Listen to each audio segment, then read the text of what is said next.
April 12 രാത്രി 7 മണിക്ക് emergency medicine, critical care unit എന്നീ വിഭാഗങ്ങളിൽ നടക്കുന്ന അടിയന്തര ചികിത്സാ സംവിധാനങ്ങളിലേക്ക് നേർരേഖയുടെ സഞ്ചാരം.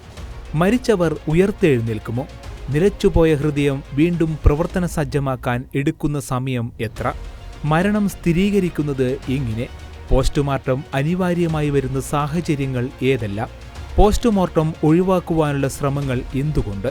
CPR, ECMO CPR എന്നിവയുടെ പ്രവർത്തനങ്ങൾ എങ്ങനെ? തുടങ്ങി സാധാരണക്കാരുടെ മനസ്സിൽ ഉയരുന്ന നിരവധി ചോദ്യങ്ങൾക്ക് ഉത്തരങ്ങളുമായി അവർ എത്തുന്നു. അസിസ്റ്റന്റ് പോലീസ് കമ്മീഷണറായി വിരമിച്ച TK Ratnakumar, Aster MIMS critical care unit director doctor Amit Sreedharan, emergency medicine senior specialist doctor Akhil Puthalath എന്നിവർ നേർരേഖയിൽ സംവദിക്കുന്നു.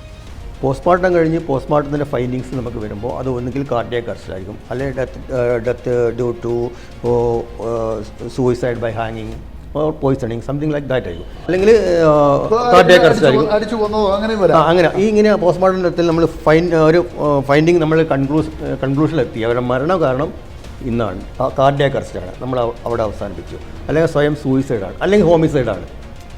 ആ ഒരു ഇൻവെസ്റ്റിഗേഷൻ പിന്നീടാണ് വരുന്നത്. ഹോമിസൈഡ് ആണെങ്കിൽ പോസ്റ്റ്മോർട്ടം ഫൈൻഡിങ്സിലും അല്ലെങ്കിൽ സർക്കംസ്റ്റാൻഷ്യൽ അന്വേഷിക്കുമ്പോഴും നമുക്ക് മനസ്സിലാവും. ഞാൻ മനസ്സിലാക്കിയെടുത്തോളം ആളുകൾ പോസ്റ്റ്മോർട്ടം വേണ്ട എന്ന് വെക്കുന്നത് മരണ കാരണം അറിയാണ്ട എന്നുള്ള ആഗ്രഹത്താലൊന്നുമല്ല.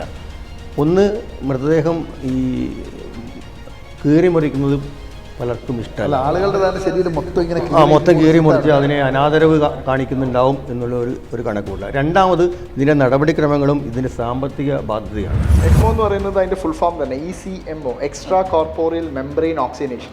എളുപ്പത്തിൽ പറയുകയാണെങ്കിൽ നമുക്ക് ഡയാലിസിസ് അറിയാം, കിഡ്നി പ്രവർത്തിക്കുന്നില്ല, അപ്പോൾ ഈ വേസ്റ്റ് പ്രോഡക്ട്സ് കൂടുന്നു, അപ്പോൾ നമ്മൾ ബ്ലഡ് പുറത്തേക്ക് എടുത്ത് ഡയാലിസിസ് മെഷീനിലൂടെ ഈ വേസ്റ്റ് പുറത്ത് കളയുന്നു, തിരിച്ച് രക്തകത്തോട്ട് കയറ്റുന്നു.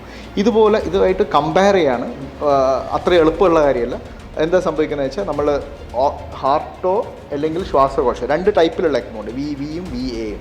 അപ്പോൾ ഈ VV എന്ന് പറയുന്നത് ശ്വാസകോശത്തിന് പ്രവർത്തനം പ്രശ്നമാകുമ്പോഴാണ്, VA എന്ന് പറയുന്നത് ഹാർട്ടിന് പ്രശ്നം. എന്താണ് സംഭവിക്കുന്നത് വെച്ചാൽ നമ്മുടെ രക്തം പുറത്തേക്ക് എടുക്കുന്നു ഈ ഇതുപോലുള്ള. അപ്പോൾ എന്താണ് ശ്വാസകോശത്തിൽ പ്രവർത്തനം അല്ലെങ്കിൽ ഹൃദയത്തിൻ്റെ പ്രവർത്തനം ഇല്ലെങ്കിൽ എന്താ സംഭവിക്കുക വെച്ചാൽ ഓക്സിജൻ്റെ അളവ് കുറവായിരിക്കും.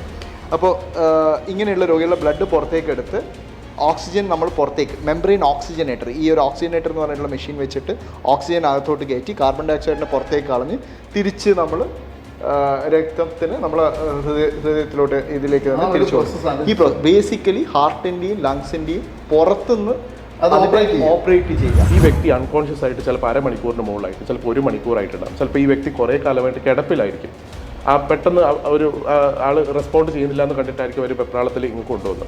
അപ്പോൾ അങ്ങനെ ഒരു കേസ് വരുമ്പോൾ നമ്മൾ അദ്ദേഹത്തിൻ്റെ ക്വാളിറ്റി ഓഫ് ലൈഫ് എന്താണെന്നുള്ള കാര്യം കൂടെ നോക്കണം. ബിക്കോസ് ഏകദേശം ഒരു മണിക്കൂർ അരമണിക്കൂറൊക്കെ CPR കിട്ടാതെ ഒരവസ്ഥയിലാണ് ആ രോഗിയെ ഹോസ്പിറ്റലിലേക്ക് എത്തിക്കുന്നതെങ്കിൽ നമ്മൾ ഈ CPR ചെയ്ത് കഴിഞ്ഞാലും ചിലപ്പോൾ നമുക്ക് ഹാർട്ട് പ്രവർത്തിപ്പിക്കാൻ പറ്റും. അതായത് ഹാർട്ട് ഒരു ജനറേറ്റർ പോലെയാണ്. അതായത് ജനറേറ്ററിൻ്റെ മുകളിൽ നമ്മൾ കുറേ തവണ കംപ്രഷൻ കൊടുത്തു കഴിഞ്ഞാൽ അത് ഓട്ടോമാറ്റിക്കലി ബീറ്റ് ചെയ്യാൻ തുടങ്ങും. പക്ഷേ അത് ബീറ്റ് ചെയ്താലും നമ്മുടെ സാറ് പറഞ്ഞ പോലെ ന്യൂറോളജിക്കൽ, അതായത് ബ്രെയിനിൻ്റെ അവസ്ഥ നമുക്കറിയില്ല. ബിക്കോസ് വൺസ് ഹൃദയം നിന്ന് കഴിഞ്ഞാൽ ബോഡിയിലേക്കുള്ള സർക്കുലേഷൻ മുഴുവനായിട്ട് നിൽക്കുക. അതെ, അതായത് ബ്രെയിൻ ഡാമേജ് വരാനുള്ള സാധ്യത. മരണമെന്ന നൂൽപാലത്തിലൂടെയുള്ള സഞ്ചാരത്തിന്റെ അറിയാ കാഴ്ചകളിലേക്ക് കാണുക നേർരേഖ.